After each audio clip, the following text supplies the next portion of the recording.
আপনি কি কখনো শুনেছেন যে একজনের মাথার পেছনে আরেকটা চেহারা আছে? এই ব্যক্তিটা নাম হলো অ্যাডপ মর্ডিক।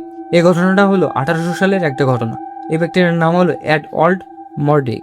এই ব্যক্তিটার ঠিক পেছনে আরেকটা চেহারা আছে এবং মর্ডিক যাই ভাবে না কিন্তু সে সেটা অনুভব করতে পারে এবং বুঝতে পারে। এবং যখনই মর্ডিক খুশি হয় এবং সেই চেহারাটা কিন্তু অনেক খুশি হয় এবং মর্ডিক যখন দুঃখ কষ্ট পেয়ে যখন কাঁদতে লাগে তখন কিন্তু তার সাথে অনেক মজা করে এবং মজা নেয় এবং মর্টিক কিন্তু অনেক বিরক্ত হয় এবং একদিন রাতে মর্টিকই কিন্তু অনেক ভয় দেখায়। এই পেছনের চেহারাটা কিন্তু তার সাথে এমনই খারাপভাবে তাকে স্বপ্নে দেখায় এবং তার সাথে কথা বলে। এইসব কথাগুলো কিন্তু একমাত্র জাহান্নাম এবং নরকে মানায়।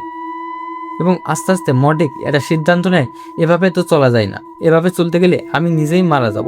এবং এই জন্য সে ডাক্তারের কাছে পরামর্শ নেয় এই পেছনের চেহারাটা যেভাবে হয় সরাতে হবে এবং এরা কোনোভাবেই ডক্টর সরাতে পারে না। এবং এভাবে কিন্তু মর্ডিকের জীবন কেটে যায়।